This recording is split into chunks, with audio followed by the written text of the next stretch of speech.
Buenas noches. Buenas noches. ¿Se oye eco? Vale. Buenas noches. Hoy tenemos con nosotros a don Rubén Hernández, mexicano, y hablaremos del México mágico, del México de Jacobo Greenberg, del México del chamanismo y del México de la brujería y de esa religión ancestral azteca, pagana, de culto a los difuntos, con los encuentros con los espíritus y teurgia operativa. Hablaremos de la cosmovisión científica que desarrolló Jacobo Greenberg. ¿Cómo estás, don Rubén? Hola, un gusto estar contigo otra vez. Un placer. Perfecto. Igualmente, muchas gracias. Hay mucha gente que no sabe lo que es el chamanismo, aunque conozca la palabra. ¿Cómo harías un resumen para quien no lo ha oído nunca? ¿Qué es el chamanismo? ¿En qué consiste? Mira, en el contexto que nos ocupa, yo creo que la definición de chamanismo no existe tal cual, sino más bien yo creo que existe una descripción operativa.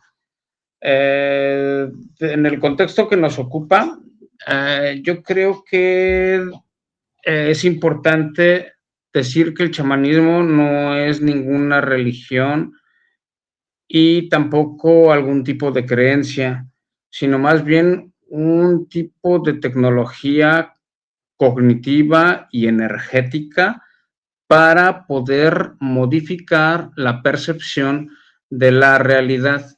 Ahora, esto de modificar la percepción de la realidad no solamente tiene que ver acerca del cómo, de qué es lo que percibes, sino de tener la capacidad de modificar la realidad en sí.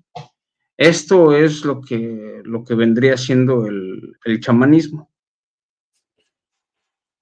Sí, bueno, hay un documental muy interesante sobre Jacobo Greenberg, para quien no lo conozca, que se encuentra en Amazon Prime Video.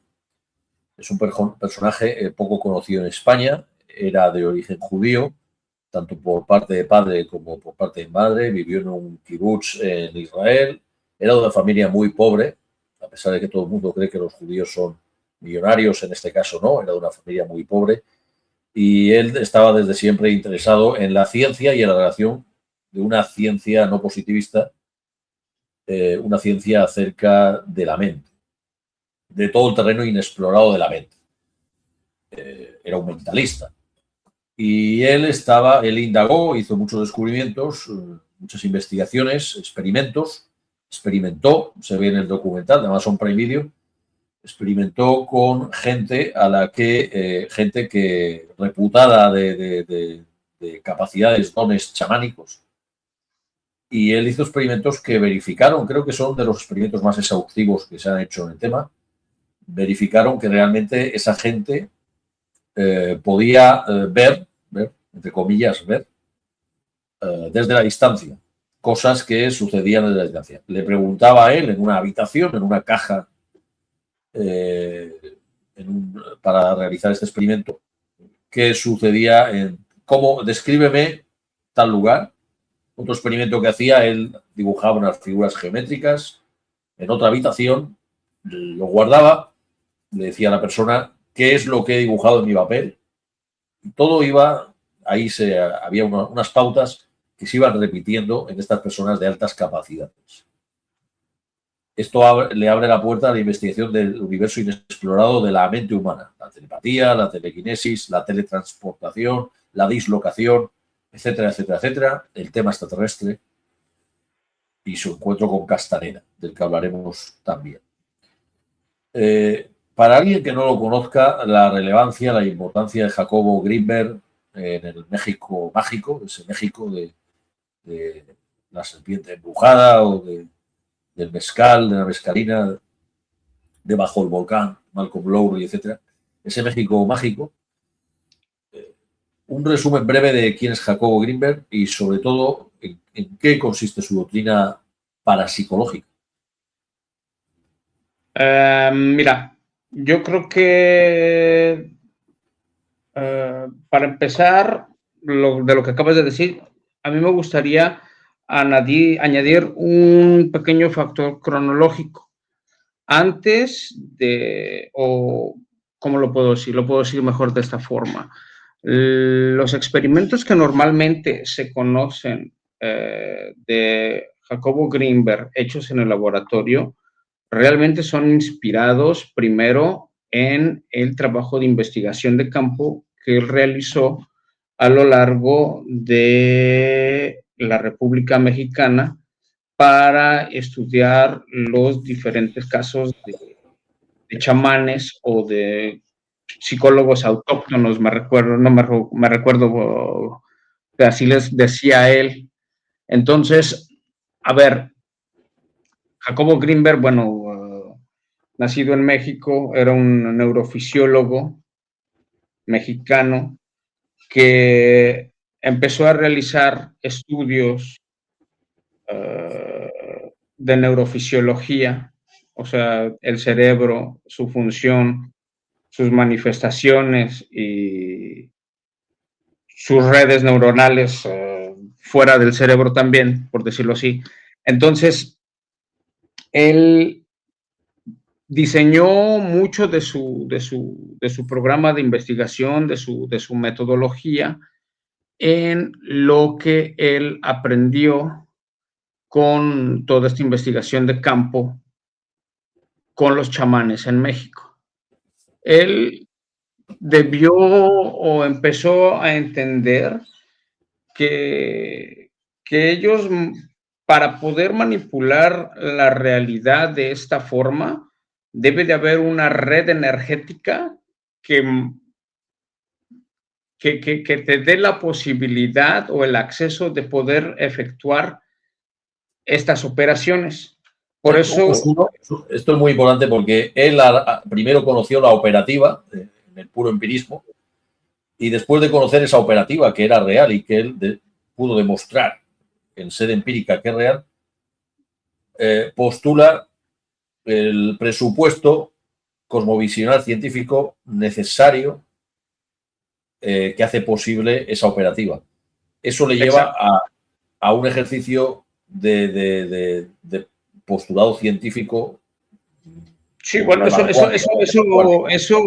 eso, tú al estar en contacto con estos chamanes que podían curar a las personas, hacer operaciones de hígados o de páncreas o de corazón o ese tipo de cosas solamente con un cuchillo y abrir y sanarte, ¿no? O sea, para poder hacer este tipo de cosas, bueno, él se dio cuenta de que debe de haber una red para poder, o sea, una red en la que una infraestructura base en la que la realidad se pueda manipular.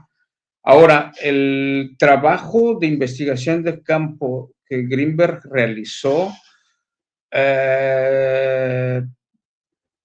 pues también se llevó a cabo en un periodo en el que él mantuvo contacto con Castaneda. Bueno, Castaneda es peruano y él documentó también mucha de la sabiduría oral que la etnia yaqui, por medio de Matus, supuestamente, le había pasado a Castaneda. La diferencia entre Castaneda y Grinberg es de que Grinberg, bueno, pues es, o sea, por resumirlo un poco así, y a ver, caben sus matizaciones, Grinberg era más materialista.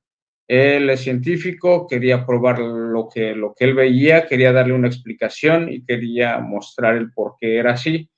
Ahora, Castaneda estaba más enfocado en la divulgación de de este conocimiento, pero más de forma esotérica. Ahora, nosotros podríamos especular y decir que, bueno, el interés desde una forma operativa por parte de Castaneda, bueno, corresponden con las supuestas o con los supuestos nexos que él pudo haber tenido con la CIA. O sea, nosotros lo podríamos especular, yo no voy a entrar en eso, lo digo solamente como para ponerle un poquito de picante a la conversación, Sí. pero bueno, a ver, ahí hay cosas, ahí hubo cosas raras. Sin embargo, los puntos que ellos tenían en común, pues yo creo que eran más de los que tenían en contra.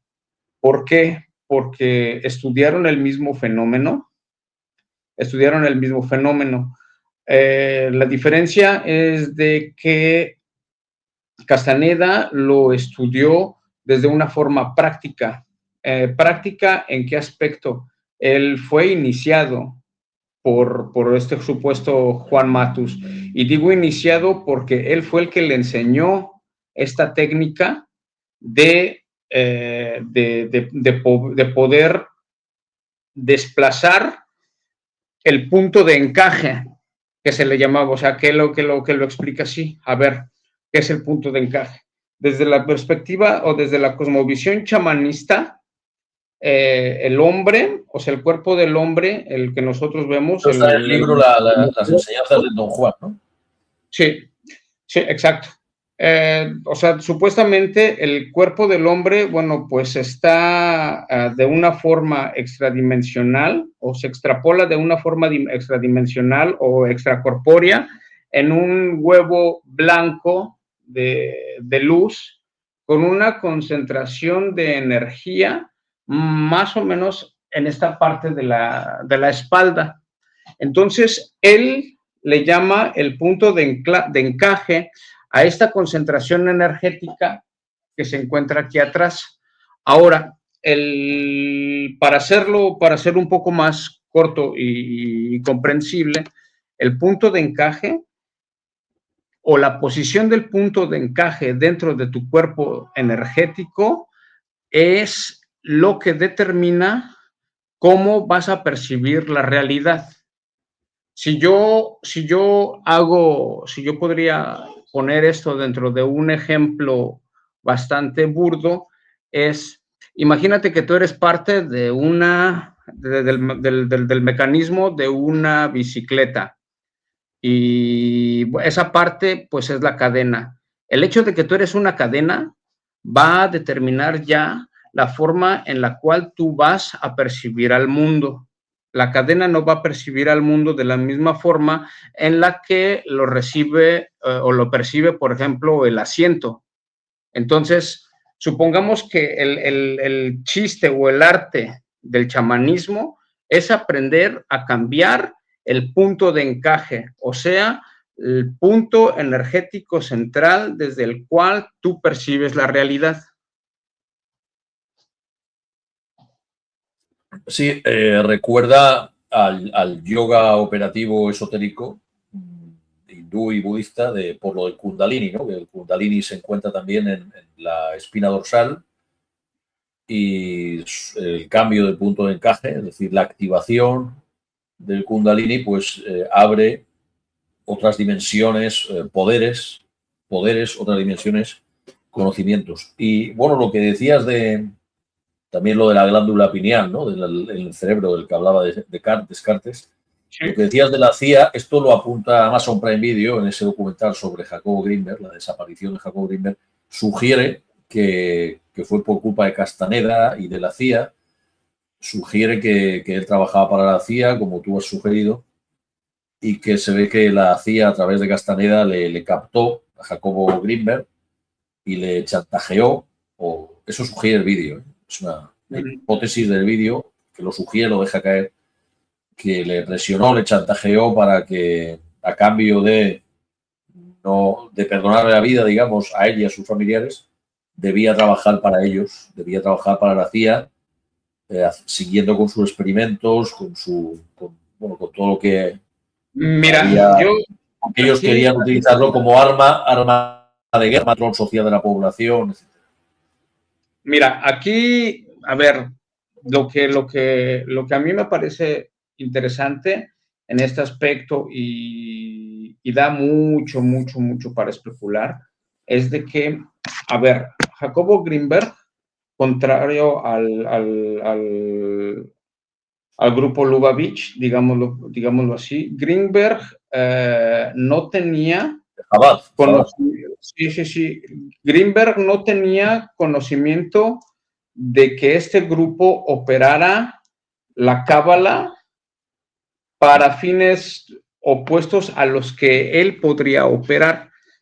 Aquí, a ver, necesito irme por partes y voy a empezar haciendo una distinción.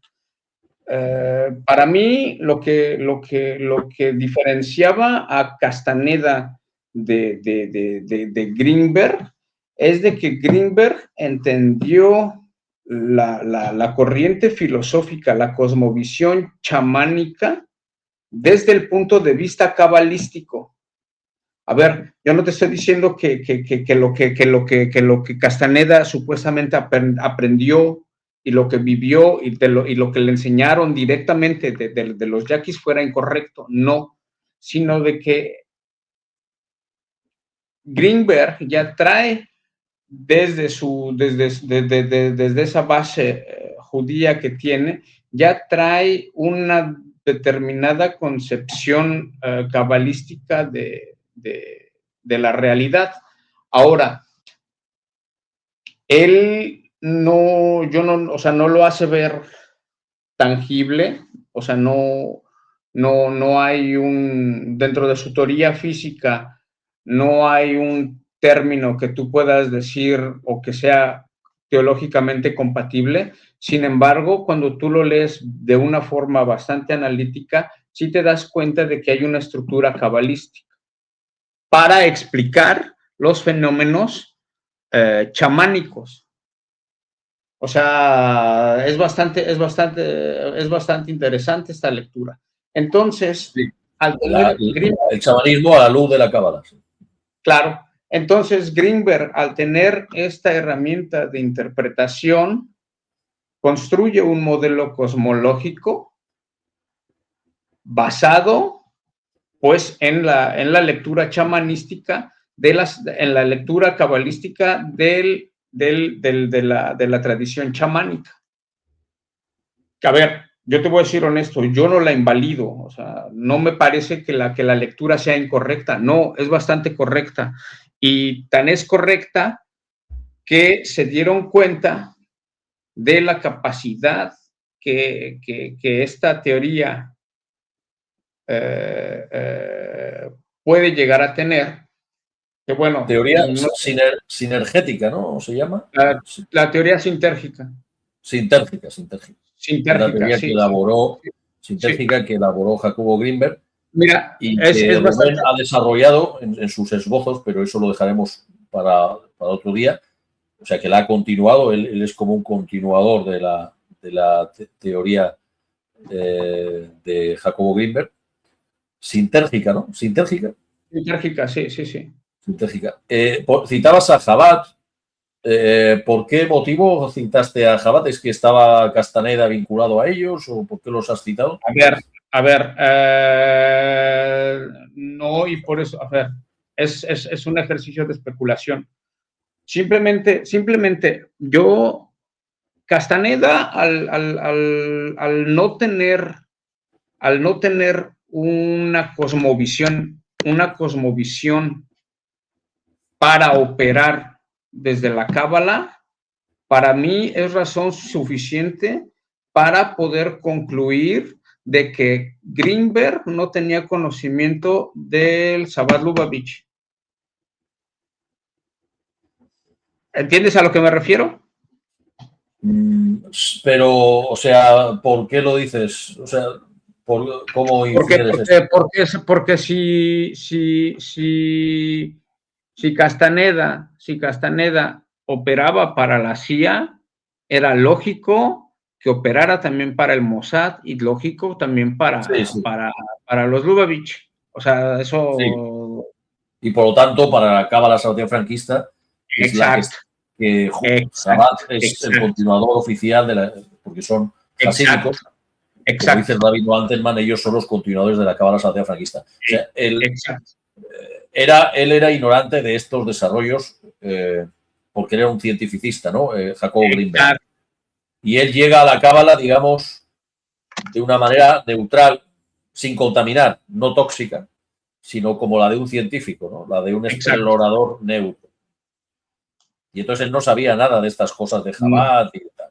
Sí, yo eso, cuando vi el documental de Amazon, también imagino eso, se desprende eso. Sí. Entonces, esta gente, yo creo que se dan cuenta, y bueno, nosotros lo decimos, o yo lo digo sin temor, porque pues no tenemos miedo, ¿no? Ellos saben que esta teoría, en principio, tiene la capacidad de generar un nuevo paradigma. Y vamos a hacer la lectura completa. Si nosotros hablamos de nuevo paradigma, no solamente me refiero al paradigma científico en el término de Thomas Kuhn, o sea, me refiero a un nuevo paradigma en cuestión general. Y me refiero a cuestión general en el que el punto de encaje, o sea, que el punto donde se concentra la energía que determina cómo vamos a nosotros percibir la realidad, se va a modificar, pero no nada más de forma individual, sino también de forma noosférica, por decirlo así, sino que a nivel planetario. Yo creo que eso es a lo que más se le teme desde esta perspectiva. ¿Por qué? Porque simplemente se están dando cuenta de que lo que Greenberg estaba iniciando es la implementación de un principio cosmológico, o sea, de una sabiduría cosmológica que la élite creía erradicada, la ve como una forma o sea, la ve como una forma de una nueva posible creación, de un nuevo ente metafísico que la pueda combatir. Y que además utiliza su misma lógica porque está basada en el conocimiento cabalístico.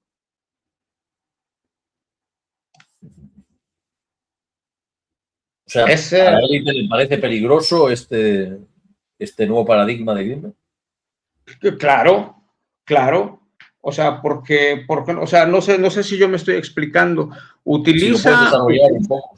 O sea, utiliza la percepción, o utiliza la metafísica de las conciencias, de las culturas mesoamericanas, que la misma élite podía haber dado como muerta, como extinta, pero le da una forma operativa desde la cábala.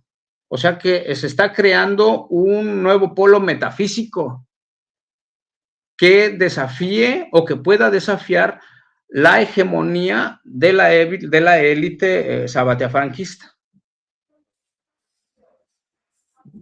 Y si pudieras explicar la teoría sintérgica, ¿en qué consiste? Desde el principio, para alguien que no sabe nada. Yo creo lo interesante aquí es, yo creo más, primero que nada, es entender cómo veía tanto Castañeda como Greenberg el chamanismo y el chamán. Y, o sea, de esa forma vamos a empezar. Para Castañeda, el chamanismo era la fijación del punto de encaje en posiciones diferentes a las normales. A ver, ya habíamos quedado que el punto de encaje, el punto de encaje es la posición energética desde la cual nosotros percibimos la realidad. Lo que él llamaba el punto de encaje, bueno, se puede modificar, y para poder modificarse, él le llamaba lo que era de tener o detener o pausar el diálogo interno. Él decía que se tenía que tranquilizar el yo completamente, o se tenía que dejar de crear cualquier tipo de fluctuación energética para no tener influencia en el nahual, que es lo que Greenberg llamaría el campo de potencialidad, que vendría siendo en general la realidad que está por conocer. Ahora, para Jacobo Greenberg, el chamanismo es la modificación del sintagma. ¿Y qué es el sintagma? Bueno, el sintagma es la red de las conexiones neuronales que crea el espacio-tiempo.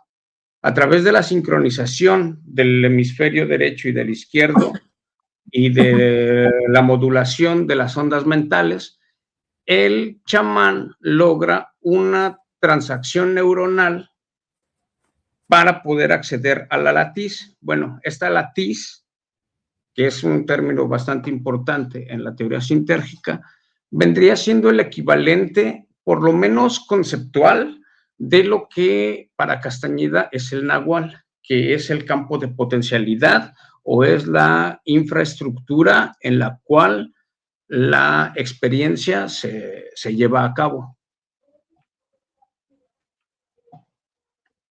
A ver, vamos a ver dónde me había quedado yo. Ahora,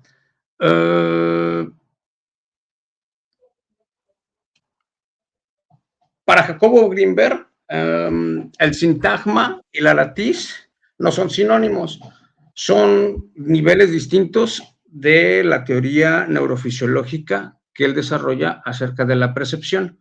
La latiz es como la retícula y viene siendo el sustrato estructural. Se trata del campo espaciotemporal en donde la actividad cerebral, digámoslo así, genera una interferencia que a la vez toma contacto con este campo, y al realizarse esa diferencia o ese choque, de ahí surge la realidad, supuestamente en esta teoría. Ahora, la latiz, el sintagma, es la configuración funcional dinámica de este sustrato estructural. O sea que el sintagma es la acción de la reconfiguración de la realidad, lo que Castaneda creía que pasaba cuando el punto de encaje era desplazado a otra posición. Esta es, bueno, yo creo que la diferencia básica entre Castaneda, entre cómo lo veía Castaneda y cómo lo veía Greenberg. Ahora, ¿cuál era la pregunta otra vez? Sí, el desarrollo de la teoría científica de Greenberg, pero que digamos, para alguien que no sabe nada de esta cuestión. Efectivamente. A ver,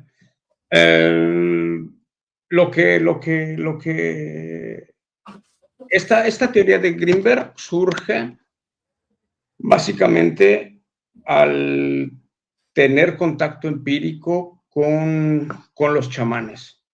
Esta persona, o sea, Greenberg, se da cuenta de que el poder manipular la realidad de esta forma debe de tener un punto de acceso. El punto de acceso para poder modificar esta realidad la encontró en la información que le pudo haber dado Castaneda acerca del punto de encaje.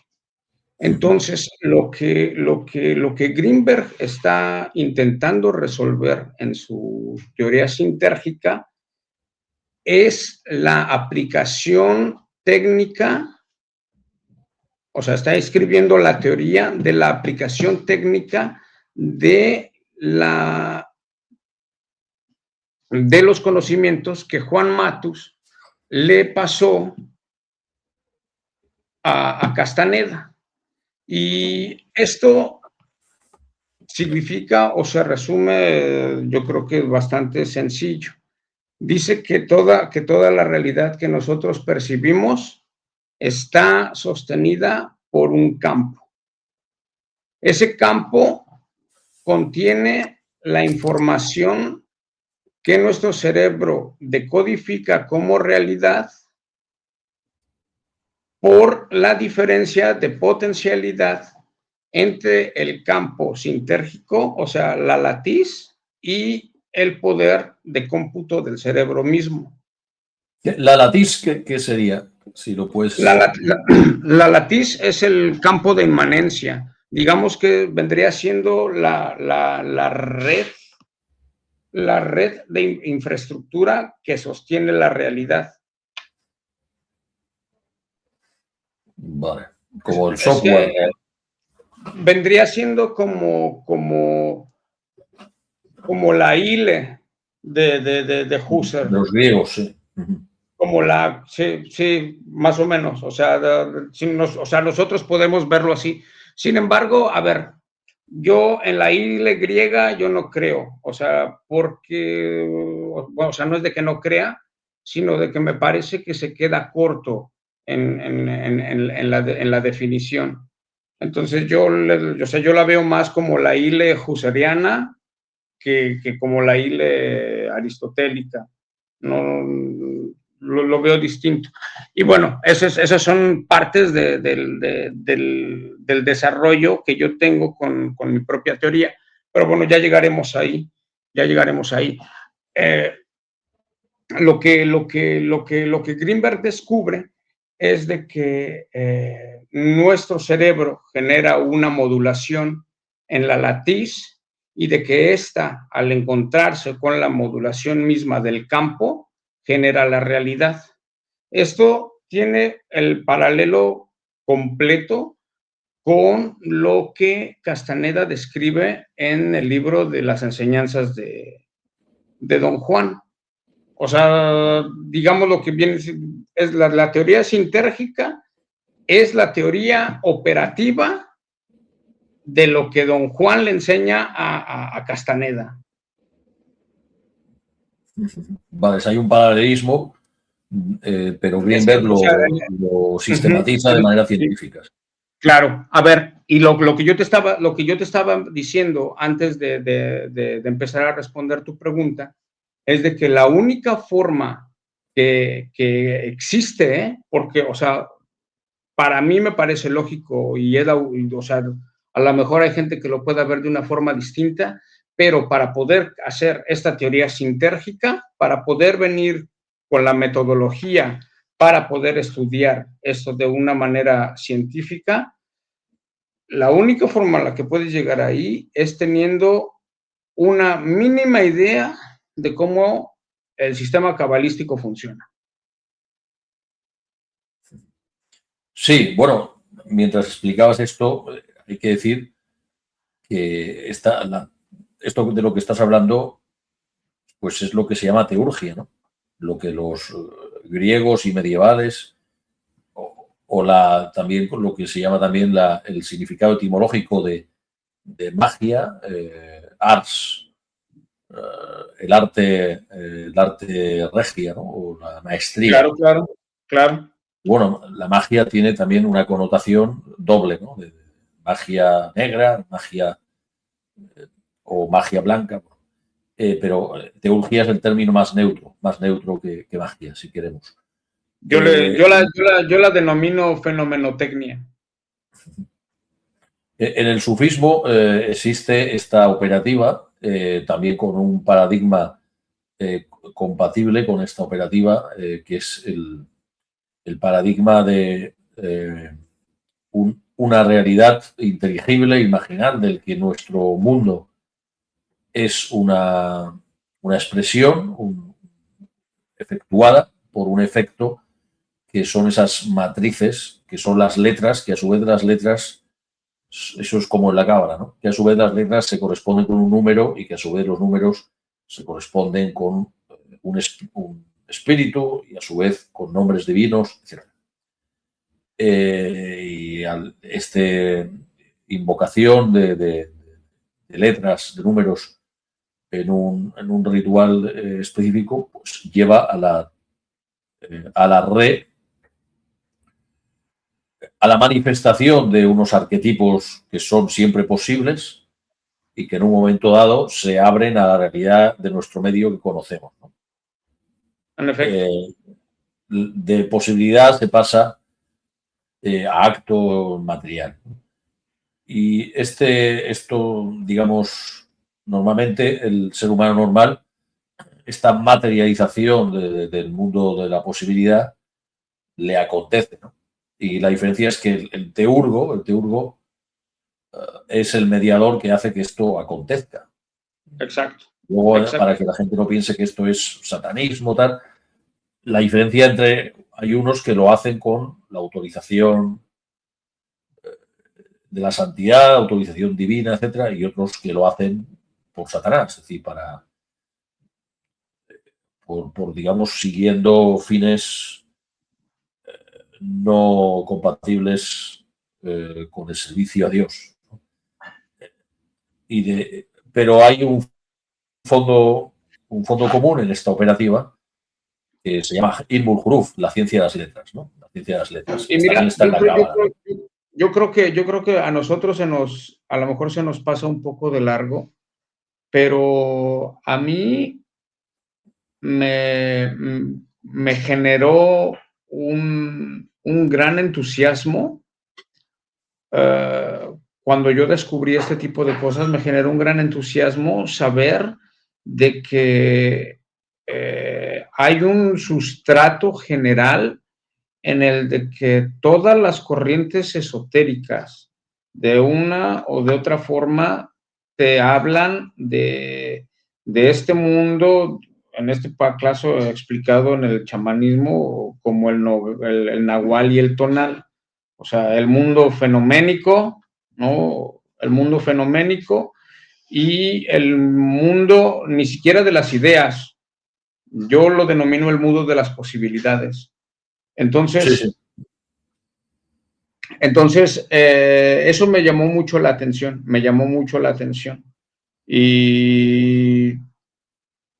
Sí, claro, la realidad es una y las diversas tradiciones la expresan cada uno a su manera. Yo también me hizo gran impacto este descubrimiento, que la primera vez que yo me di cuenta cabal de esto fue leyendo a Guénon,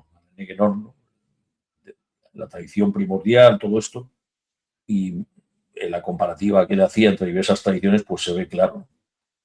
Sí. Claro. También es muy impactante para un ser humano normal que nunca haya oído de esto, saber que la realidad futura, la realidad es alterable, no solo desde un punto de vista físico-mecánico, no solo desde la mecánica, no. Ni desde el azar, sino que es alterable a voluntad. Este es el fundamento de la teurgia. O sea, es alterable a voluntad. Claro. Esto la gente normal, claro, no lo puede creer. No, pero ya poco se va divulgando con aquel libro de Secret, ¿no? Conocías el libro, aquel bestseller de Secret, que divulga este conocimiento. Para la élite es un caramelo muy jugoso esto, de que el mundo es moldeable a voluntad, porque es lo que ellos más apetecen. Exacto. Pero esto no necesariamente ha de ser negativo, y además es un conocimiento, ¿no? Saber que el mundo es moldeable a voluntad, Paracelso también hablaba de esto, por cierto, de la comunicación de espíritus en remoto, comunicación de espíritus en remoto. ¿Qué te parece a ti esto y cómo se lo explicarías esta idea, ¿no? Idea y realidad de que el mundo es moldeable a voluntad? Lo que tú estás señalando es, bueno, yo creo que de todo este tema es lo más importante. Yo se lo estaba comentando yo a mi hermano la última vez que él tomó contacto conmigo, porque me mandó un video de un rayo rojo de forma cilíndrica que él estaba grabando desde su casa. Entonces este rayo, bueno, pues se veía como algún tipo de emanación que va, bueno, el orden puede variar, pero se veía en el video de arriba hacia abajo. Puede ser de abajo hacia arriba, puede ser oscilatorio, ¿no? Como este tipo de energías, bueno, oscila. No lo sé. Me puse a investigar y me di cuenta de que este tipo de fenómenos se habían visto muchas veces ya a lo largo de un mes en cerca del Ángel a la Independencia, en la Ciudad de México. Recordemos que, bueno, el Mundial se acaba de efectuar ahí y, bueno, en todos los partidos de fútbol que se realizaron, bueno, pues toda la gente iba a festejar al Ángel de la Independencia. A ver, yo le comentaba a él. Es una plaza grande ahí, en México DC. Sí, está construido o está edificado, bueno, pues es un signo, para empezar es un signo fálico, que está en una rotonda posicionado en una de las avenidas más importantes de la capital. Ahora, este Ángel de la Independencia es de oro, está arriba, sostiene una corona, y para mí, lejos de mi sentimiento nacionalista, como cultista, como persona, yo te puedo decir que el simbolismo luciferino pues está muy presente. Ahora, la gente ha ido a celebrar todos estos partidos de fútbol y este tipo de cosas.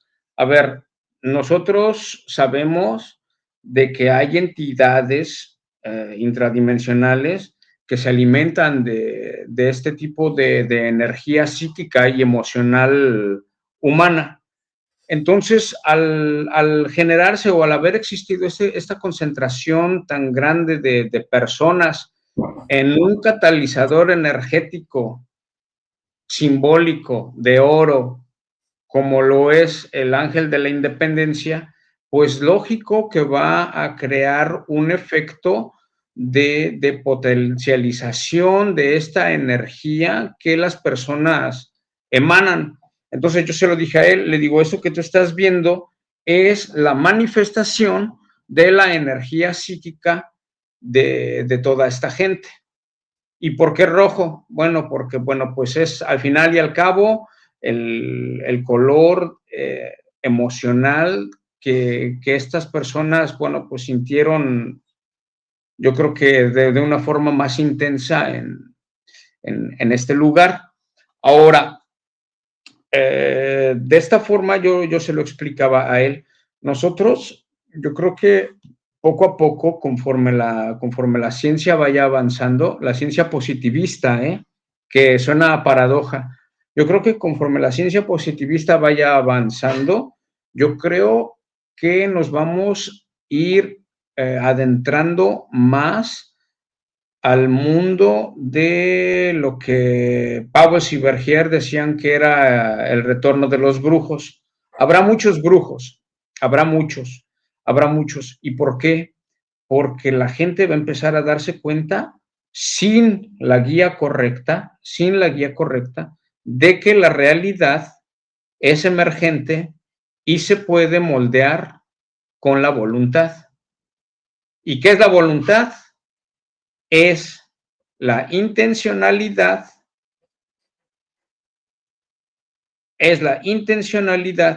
dirigida con inteligencia. Eso es. Cuando ahí es donde va a surgir el meollo. Yo se lo dije a él, hay que tener cuidado, hay que tener mucho cuidado con las cosas que pensamos, con las cosas que deseamos, con las cosas que sentimos, porque la élite sabe que introduciendo el signo, el símbolo correcto a la ideología, cualquiera de las ideologías, del momento que sea capaz de generar una visión suficientemente fuerte en un grupo suficientemente grande de personas, ahí se van a empezar a manifestar en la realidad cosas bastante raras. ahí es donde nosotros nos vamos a dar cuenta de que, bueno, yo lo veo como la manifestación del anticristo, digámoslo por algo así. Cuando la gente esté tan metida ya en eso que su fuerza mental, su psique, haga que se manifieste, ahí va a cambiar la situación y ahí es donde vamos a iniciar el retorno de los brujos. Sí, exactamente. Hay un refrán que dice: ten cuidado con aquello que deseas, no vaya a ser que se cumpla. O sea, no por el hecho de que el deseo o la voluntad moldee la realidad, ha de ser eso necesariamente un bien. Puede que, y aparte, hay otra consideración, que nosotros, el ser humano entrenado, porque esto requiere una disciplina, ¿no? Son unos arcanos, una transmisión iniciática y un entrenamiento y una disciplina. No es que esto sea, bueno, aunque el ser humano cotidiano ya lo está haciendo sin saber. El ser humano cotidiano con sus pensamientos ya está generando la realidad. Lo que pasa es claro, que lo hace empujado por otros. O sea, digamos, como y mira, testigo. eso es algo que Greenberg intentaba explicar con esta teoría científica, con esta teoría sintérgica. Él decía que supongamos que el pensamiento o el nivel de conciencia también se expandía como forma, digámoslo así, para mencionarlo de una forma burda, que se podía expander o se podría contagiar como lo hacía el calor, ¿no? Que es por medio de se me fue el nombre, de la inducción, ¿no? Él decía que si, por ejemplo, que si un cerebro tenía un nivel, esto es burdo y lo digo así solamente como hecho demostrativo, tenía un nivel de 7 y había otro que tenía junto a él que tenía un nivel de 5, bueno, el de 7 jalaba el de 5 hacia arriba y quedaban los dos en 6.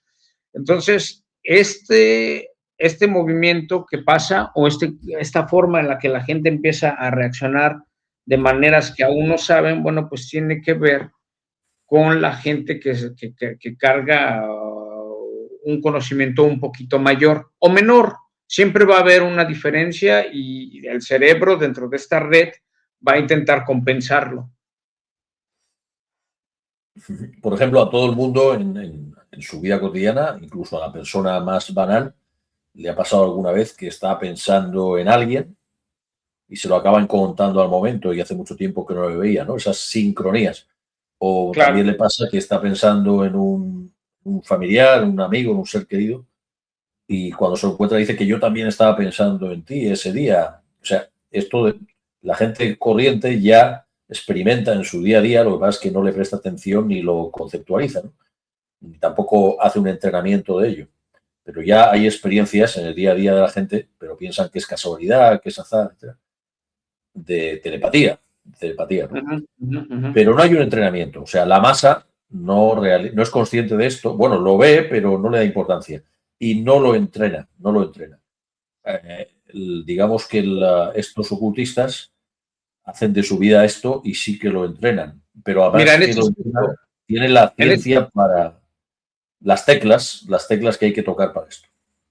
Yo creo que hay una censura epistemológica, eso es número uno. Y número dos, yo creo que las condiciones materiales para muchas personas tampoco generan el espacio que se tiene que generar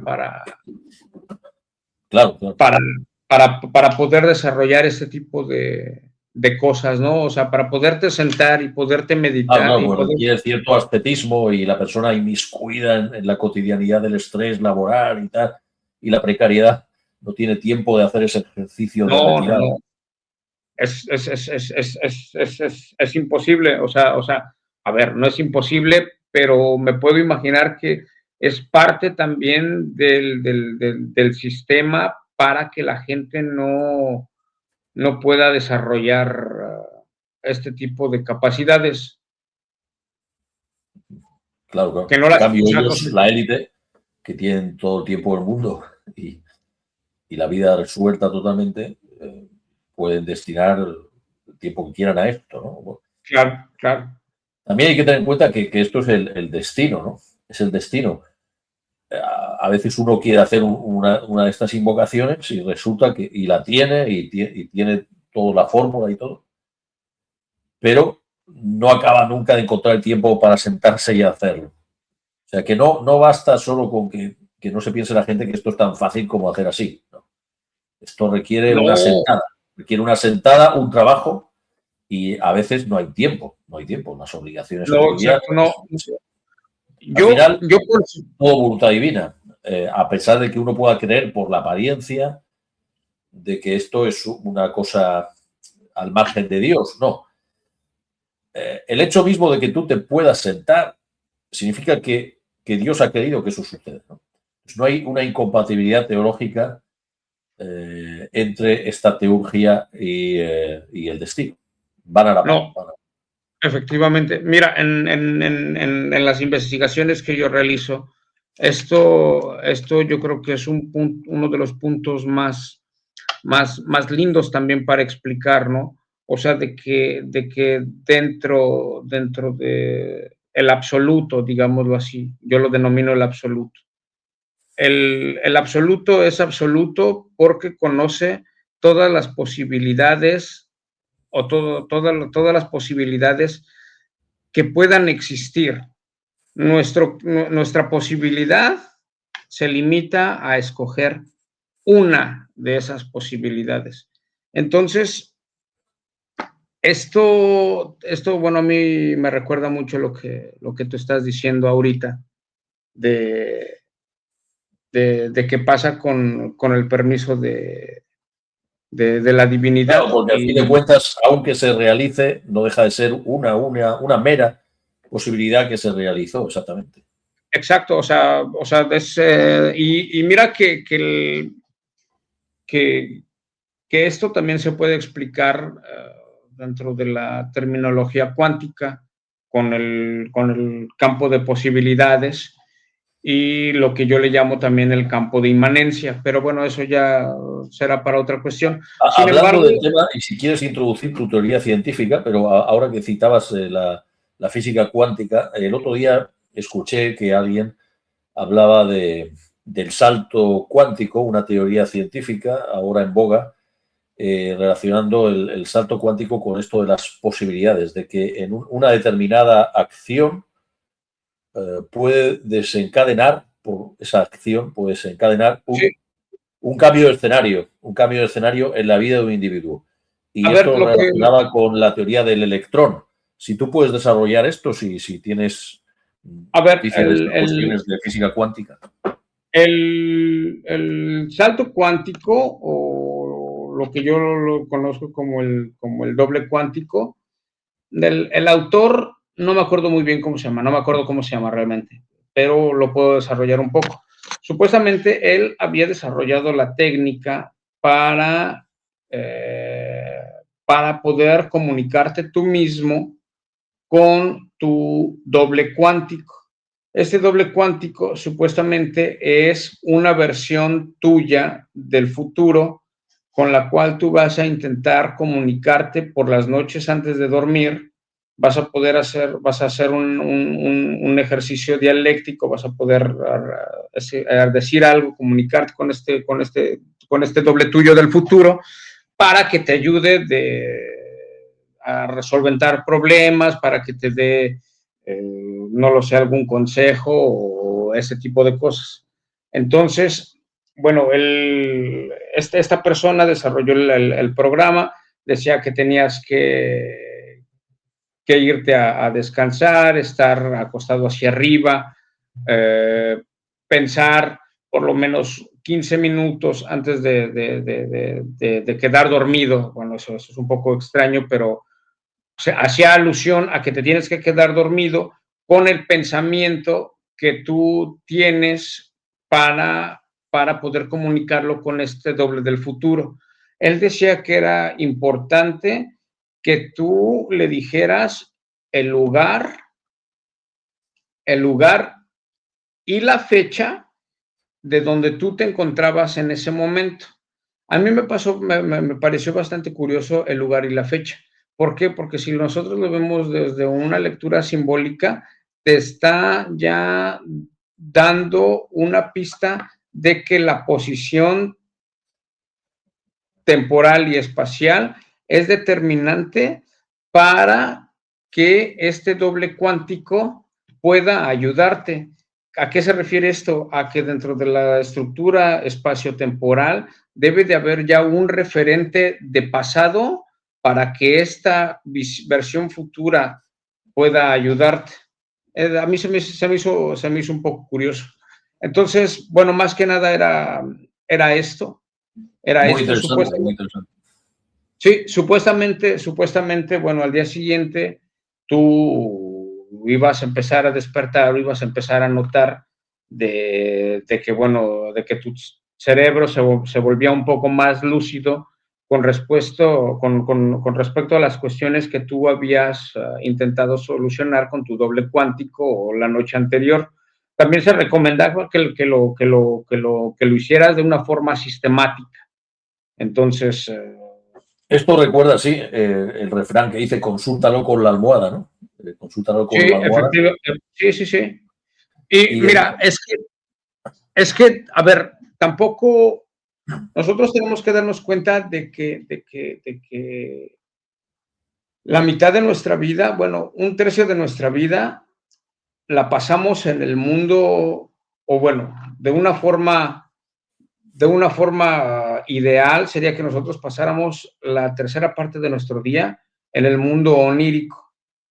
El mundo onírico, Carlos Castaneda, en este contexto, lo veía como el acceso a estos mundos paralelos o estas dimensiones paralelas que el cuerpo, a las que el cuerpo físico no tiene acceso. Pero sin embargo, si tú modificas el punto de encaje, pues entonces sí tienes acceso. Lo que Jacobo Greenberg descubrió con relación a esto, él estuvo conectando en el laboratorio a personas que meditaban, a chamanes o a meditadores y todo ese tipo de personas que hacían ejercicios para intentar llegar a un determinado nivel de conciencia.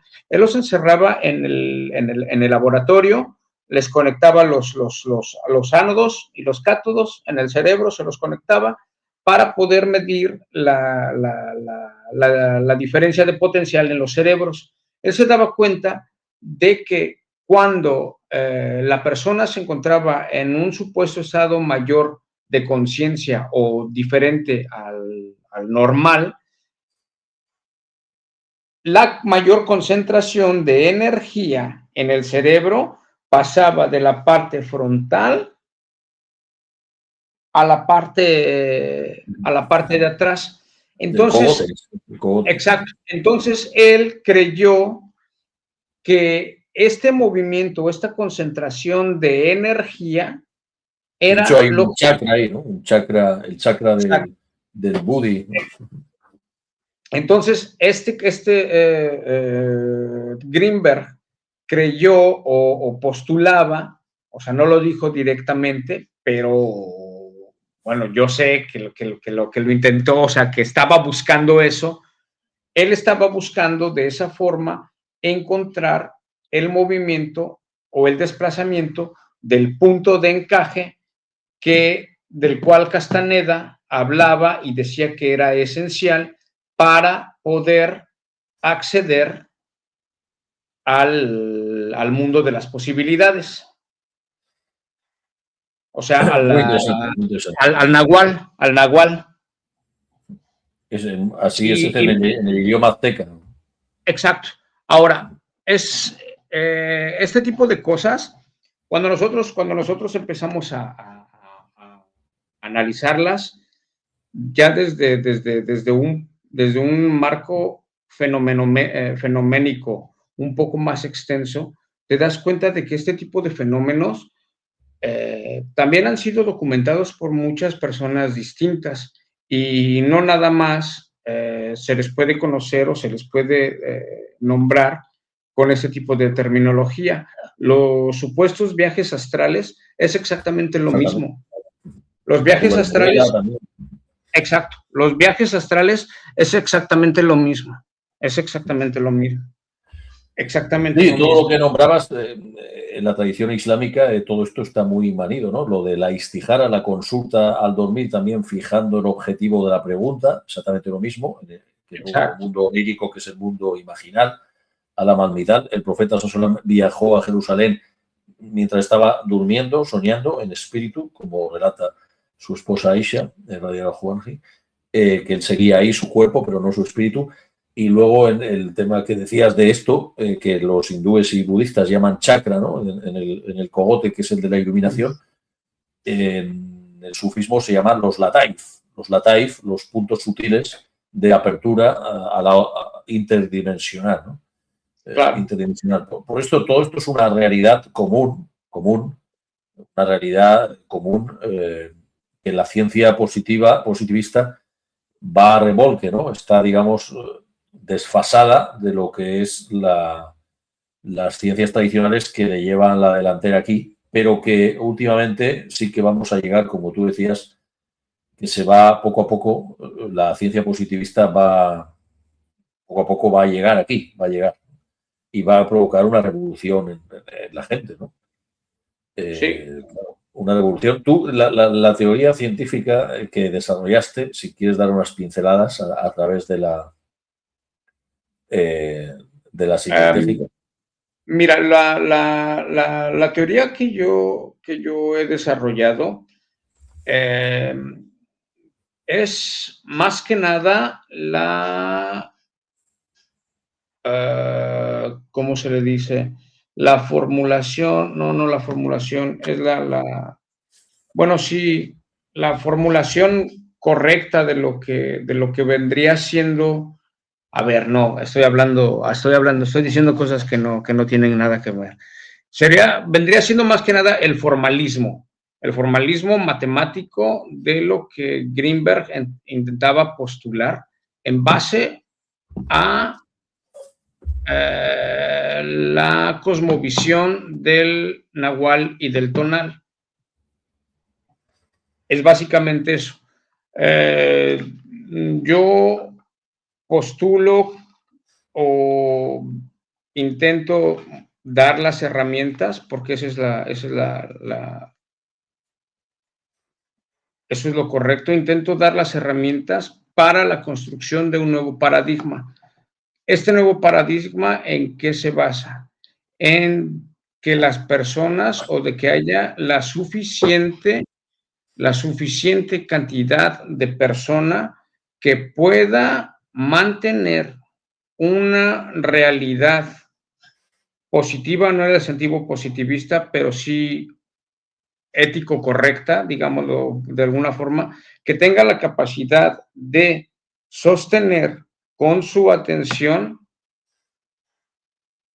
el momento suficientemente largo de una visión de una realidad que es completamente mejor para todos. Digámoslo así. O sea que sería un tratado de fenomenotecnia, pero a nivel civilizatorio. Colectivo, más que... Colectivo.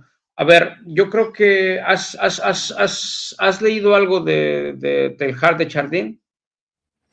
Bueno, tengo sus libros de la biblioteca de mi padre. No me acuerdo cómo se llamaba, pero no lo he leído. Pero bueno, conozco un poco. Te lo nombro solamente como para darte una referencia. A ver, él decía que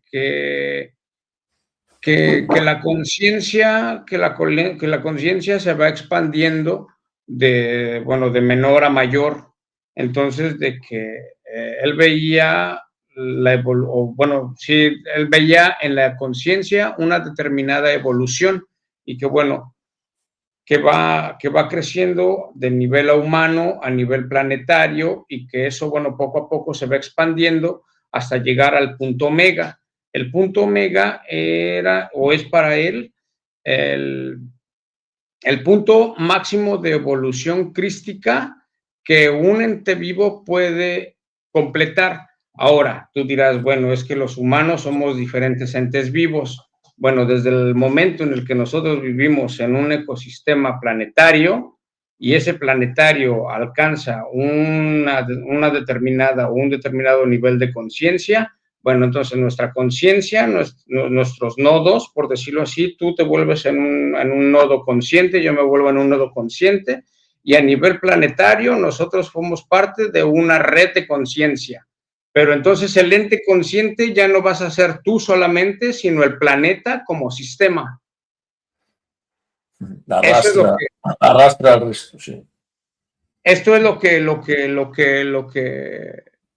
lo que intentamos desarrollar de una forma matemática. Nosotros intentamos consolidar o intentamos unificar la teoría de la relatividad general con la teoría cuántica por medio de la conciencia. Se escucha un poco raro y desde una perspectiva positivista materialista, lo sé, pero también tiene la capacidad de cambiar el paradigma y de explicar algunos de los fenómenos que nosotros nos vamos a empezar a topar, bueno, en unos años venideros. Sí, bueno, es muy ambicioso, ¿no? Esa conjugación de disciplinas. Me mencionabas bueno, si quieres otro día lo desarrollamos pormenorizadamente. Me hablaste que iba vinculado lo de tus estudios de Jacobo Grinberg y tu desarrollo científico con la figura del filósofo Husserl, que fue el maestro de Heidegger, y aquí le dedica ser y tiempo, Edmund Husserl. Y bueno, él era un idealista, un formalista, bueno, va teniendo diferentes etapas su pensamiento. La última etapa, pues ya, digamos, supera la divisoria idealismo-materialismo. ¿Cuál es el punto de engarce entre Husserl y lo que hemos estado hablando hasta ahora? Adelante.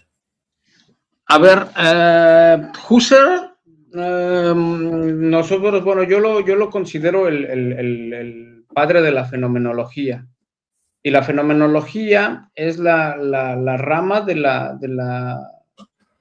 la filosofía que intenta explicar cómo el mundo aparece como se nos aparece, o sea, cómo nosotros lo percibimos.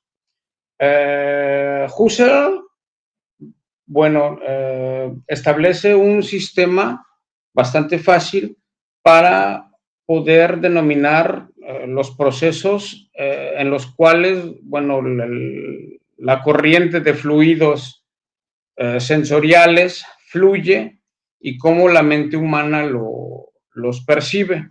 Bueno, yo me di cuenta de que Husserl explica de manera fenomenológica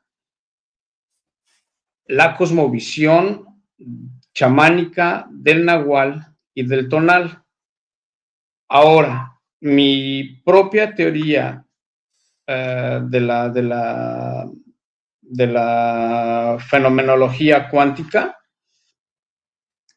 pospone que Husserl, bueno, no pospone que Husserl, sino me gusta añadir un elemento más a este proceso de creación de la realidad.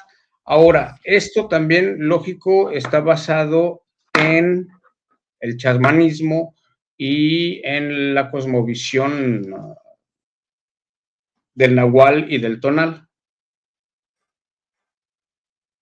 Perfecto. Bien, si quieres añadir alguna cuestión más, en la desaparición de Grinberg. Por ponernos. Mira, ¿Tú dónde crees que está? Lo de la desaparición de Greenberg, a mí me parece, bueno, te lo vuelvo a repetir, yo creo que se dieron cuenta de que en su teoría sintérgica existía la capacidad metafísica de generar un nuevo polo de poder capaz de confrontar a la secta que controla el mundo en estos momentos.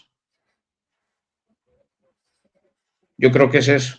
Y a lo mejor se puede escuchar un poco pretencioso, pero yo me di con mi conocimiento esotérico, con mi conocimiento en ciencia, en cultura.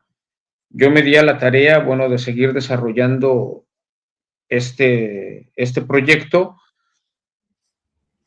lógicamente siéndole fiel a la tradición perennialista, porque es lo que te comentaba yo al principio.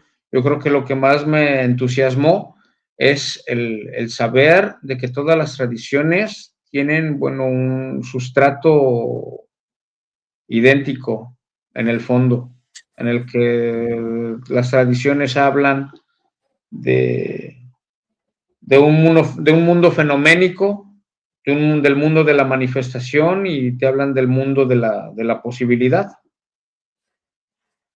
Sí, así es.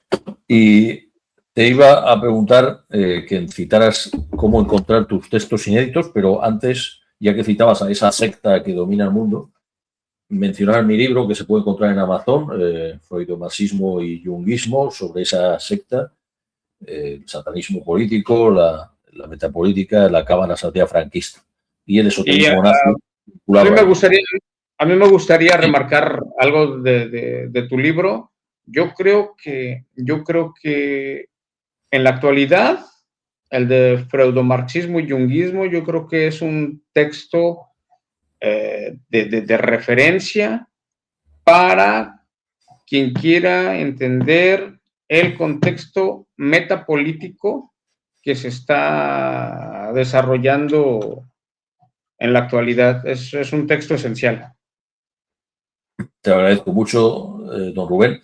Un día, si quieres, haremos una tertulia sobre el mismo, un diálogo, ya que tú lo adquiriste, y también claro, sobre el sufismo metafísico y occidente, que yo lo considero todavía más importante, pero que su temática es esa que tú mencionas de la tradición primordial, digamos, es atemporal, una temática más atemporal, pero bueno, siempre de actualidad, porque el ser y la metafísica siempre están de actualidad, además en diálogo con Occidente, en diálogo con el Occidente actual y el destino relativista y nihilista de Occidente.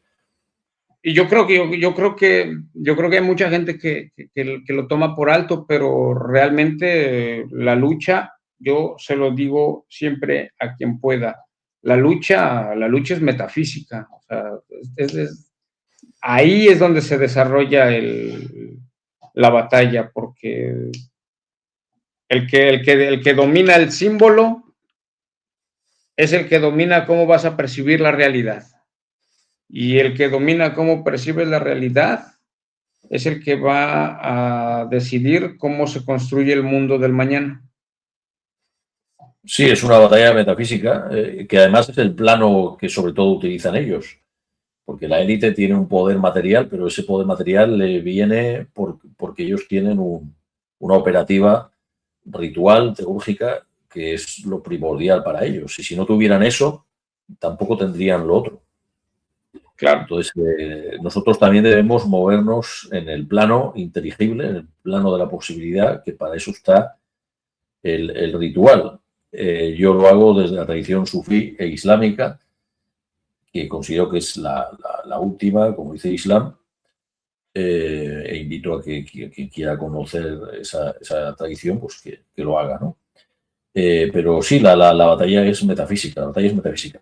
Y Rubén, ¿dónde poder encontrar tus textos inéditos? Pues mucha gente pregunta dónde se encuentran. Tú tienes una página de Subtrack, ¿no? Luego sí, pondré en la caja de comentarios el enlace, pero si tú puedes mencionarla, cómo encontrarla y tal. Pues mira, yo tengo una una cuenta en Substack, que me puedes encontrar como Aslan Sidonia, que es mi seudónimo. Este lo puedes buscar en Substack con ese nombre. Bueno, ya Hassan pondrá el link, pero ahí intento subir mis ensayos, que bueno, es la forma en la que doy a conocer mi trabajo de investigación. Mi trabajo de investigación abarca distintos temas, distintas corrientes, distintas tradiciones, pero también distintos puntos de vista académicos. Entonces, los invito a que se den una vuelta. Van a encontrar, yo creo que van a encontrar material que les va a ser bastante agradable. Hay trabajo de política, hay trabajo de ciencia, hay trabajo cultural, y algunas cosas de las que yo les comento aquí con Hassan o de cosas que analizamos, muchas las trabajo yo en los ensayos que están en línea. Muchos son gratuitos, algunos otros, bueno, se pueden leer con suscripción, que si eres buen lector, pues en una semana los tienes leídos. ¿Tienes intención de publicarlo reunido en un libro? ¿Sabes? Sí, yo creo que esa es la finalidad última. Sin embargo, yo me gustaría seguir moviéndome dentro de lo que yo le denomino el underground del ocultismo. O sea, no me hace falta, a mí no, a lo mejor se escucha un poco egoísta, pero yo creo que la persona que esté destinada a encontrar lo que tengo en mis investigaciones, bueno, pues es la persona correcta que va a acceder a ellos. Me gusta dejarlo así. O sea, no tienes un afán de, digamos, de llegar al gran público de momento, sino algo más selecto, algo más selecto. A ver, si todo concuerda con lo que yo sé, el público va a llegar a su momento a la obra. Entonces, no es algo que me preocupe. Perfecto. Bueno, ya casi es tarde. En Holanda lo es más porque nuestro amigo Don Rubén vive en Ámsterdam y allí el tiempo, la noche empieza antes. Por el uso social, sí, ya ha empezado a oscurecer ya. Ha empezado a oscurecer ya. Sí, pero sí. A nosotros... Aparte, sociológicamente, me refería que al margen de lo climático, o sea, que allí sociológicamente se considera que tenéis otro tiempo allí, ¿no? De dormir y de cenar. Lo es. Culturalmente el tiempo acá es distinto. Y pues nada, yo me he acostumbrado bastante. Y pues quieras o no, también llevo una vida bastante ascética. O sea, me gusta la contemplación, me gusta inferir ideas de la naturaleza, me gusta observar y tomar conclusiones, porque bueno, al final y al cabo, todo lo que nosotros sabemos son meramente inferencia de nuestra percepción. Entonces, yo creo que ahí hay que enfocarnos para poder ser un poco más positivos en el futuro. Un día, si quieres, si te apetece, podríamos hacer un vídeo de cómo es la vida en Ámsterdam, ¿no? Sobre todo desde la perspectiva de un extranjero. Es una sociedad muy multirracial, me imagino, ¿no? Muchísimo más que debe serlo España. Bueno, Barcelona sí que lo es, pero yo creo que Ámsterdam hay gente de todos los lugares, no hay Mira, gente de- la, la diversidad de gente, a ver, yo creo que habría que enfatizar la diversidad de personas no generan o no llevan consigo mismo una diversidad cultural en términos generales. Hay mucha gente distinta, sí, pero porque hay mucha gente distinta, no hay cultura. Es un poco raro. Sin embargo, el hecho de que no haya cultura te da la posibilidad de poder analizar los fenómenos de la civilización. A ver, yo estoy aplicando aquí una dicotomía spengleriana entre cultura y civilización. Sin embargo, te lo digo porque, a ver, si tú vas a México, lo que mantiene de una forma homogénea a la población, pues es la cultura. O sea, es la México cultura. es bastante homogéneo, ¿no? Sí, Prácticamente un 90% son pobladores originarios y un exacto, 10% de criollos de origen español o europeo, ¿no? Más o menos, ¿no? exacto. Pero es muy Claro. homogéneo. Dos Ahora, bloques hay. a lo que yo quería ir es de que, por ejemplo, en México la homogeneidad se lleva en la cultura, pero aquí la homogeneidad no se lleva en la cultura al ser tan multicultural, se lleva en el factor civilizatorio. ¿Y cuál es el factor civilizatorio? El dinero. Mientras haya dinero, a la gente no le importa si tu vecino es marroquí o sudafricano o polinesio.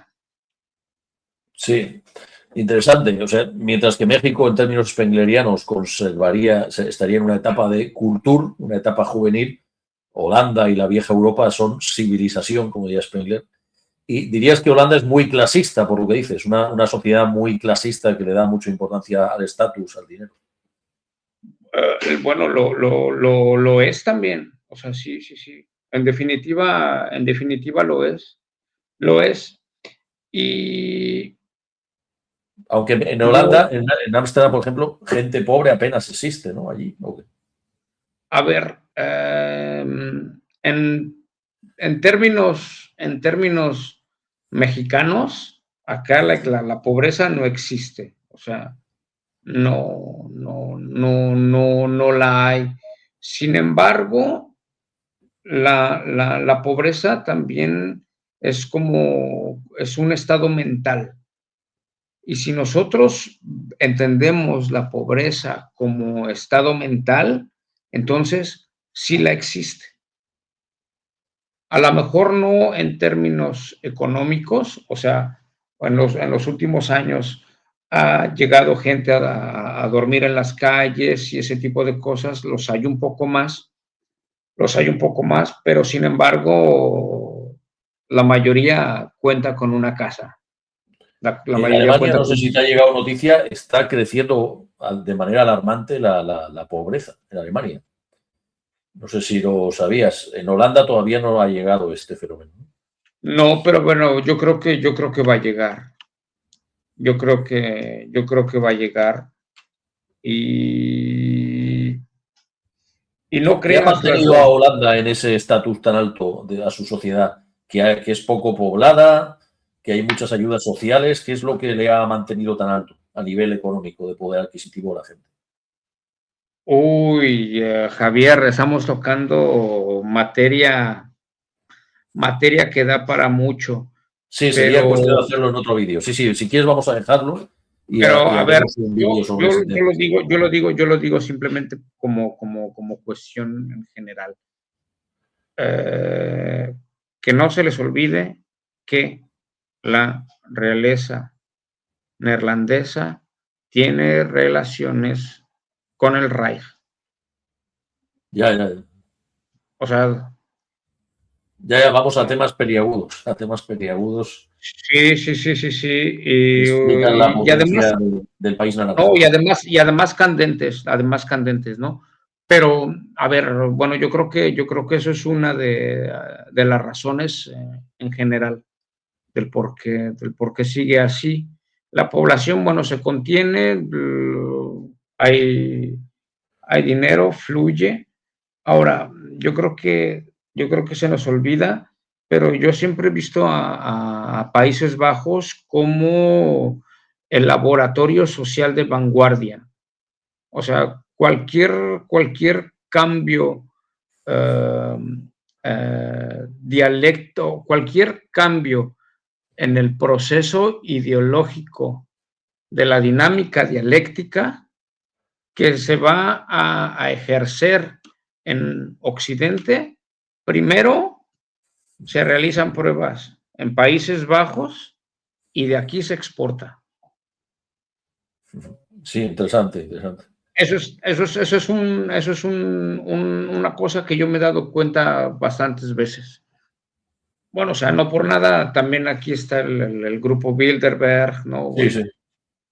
o Sí, y sea, bueno, y en aquí, Holanda nació el liberalismo filosófico con Spinoza y toda la gente que estaba detrás de Spinoza y todo esto, ¿no? Y el secularismo y todas esas cosas, ¿no? Bueno, por no hablar de el cannabis y todo esto, la eutanasia, que son pioneros, ¿no?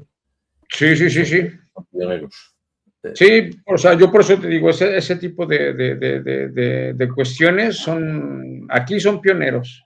Se formulan aquí, se generan aquí y de Al aquí ser una se... sociedad tan diversa, racialmente, todo el mundo pasa desapercibido, me imagino, ¿no? Eso es exactamente a lo que yo te estaba apuntando con la idea de que es tan multicultural, de que la cultura no se manifiesta, sino que el punto homogéneo es el factor civilizatorio, que es el dinero. El dinero. Hay tanta diversidad que ya pasas de Interesante. largo. Interesante. Un día haremos un vídeo sobre eso. Es Sí, interesante. no, yo ¿Qué creo que idea además tienen en Holanda de España, por cierto? ¿Lo ven como un país tipo Rumanía o cómo lo ven?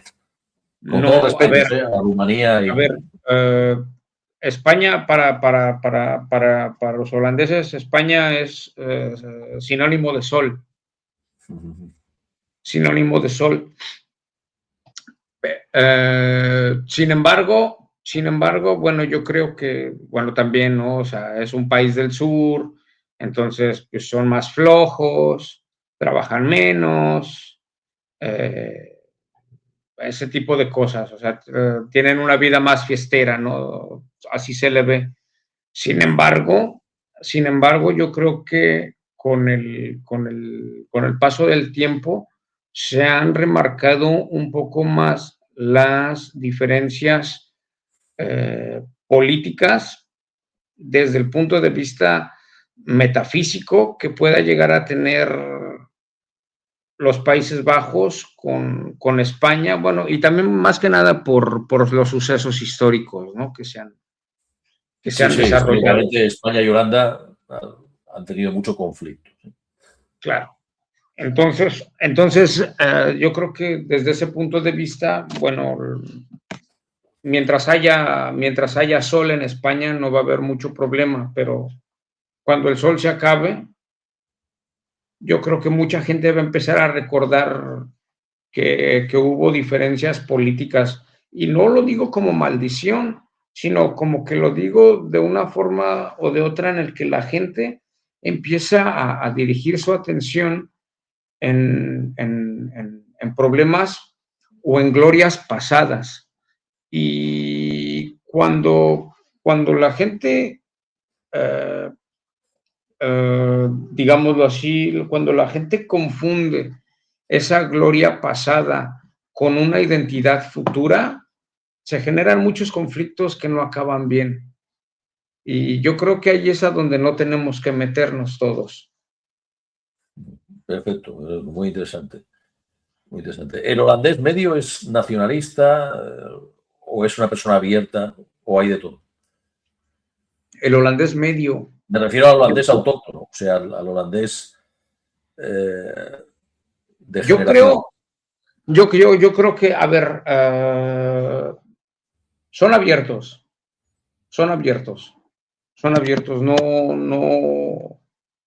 yo creo que no, o sea, no, es gente que abre su país, y yo creo que siempre han estado a la vanguardia de ese multiculturalismo, digámoslo así. Sin embargo, yo creo que tiene algo que ver, y yo no quiero hacer ningún tipo de blanqueamiento por crímenes coloniales o cualquier tipo de cosa. Pero yo creo que el holandés se dio cuenta en una fase temprana de su época colonial, que el tener colonias alrededor del mundo significa que tu territorio, de una o de otra forma, se va a llenar de población de los territorios que tú estás ocupando como colonias. O sea, esto, si nosotros lo vemos en la mecánica de los fluidos, o sea, es algo base. Si tú metes presión en un lado, bueno, pues esa presión va a tener que salir de otro, o sea, va a tener que moverse, va a tener que irse a algún lugar. ¿Y a dónde se va a ir? Bueno, pues se va a ir a tu lugar de origen. Yo creo que eso los holandeses lo entendieron de una u otra forma bastante rápido, y no solamente eso, lo explotaron también bastante rápido. O sea, a pesar de que fueron de los últimos países en abolir la esclavitud, yo creo que supieron explotar ese factor a su favor, y para construir un imperio que en su tiempo fue de los más grandes. Ahora, hay una diferencia que yo noto con España. Lo que pasó en Ámsterdam, o el declive del imperio holandés, fue más bien originado por el traslado de los capitales de Ámsterdam a Londres. En cambio, el declive del imperio español, bueno, también ocurrió no por el traspaso de capitales, sino por cuestiones internas, que, bueno, podíamos también debatir acerca de las cuestiones internas, pero no nos compete en este momento. Entonces, el por qué, digámoslo así, se ve a Países Bajos como un país rico del norte y a España como un país pobre del sur, bueno, yo creo que tiene que ver con la forma en la que el imperio, en la que ambos países participaron y tuvieron su momento histórico. Yo creo que la culminación y la forma en la que estos terminaron, yo creo que determina mucho el futuro de este ente nacional. Perfecto, pues muchas gracias, Rubén. Muy buenas noches a todos. Apuntaremos en la caja de comentarios su referencia de sus textos inéditos. Muchísimas gracias. Muchas gracias, Javier, y estoy a tus órdenes. Ahora yo hasta hablamos un poco más de lo que teníamos que hablar, de diferentes temas, pero... Sí, nos hemos salido un poco del guión, y ya tocaremos este tema en otro vídeo. Disculpen. Siempre a tus órdenes, Javier, que estés muy bien. Perfecto. Muchas gracias, buenas noches.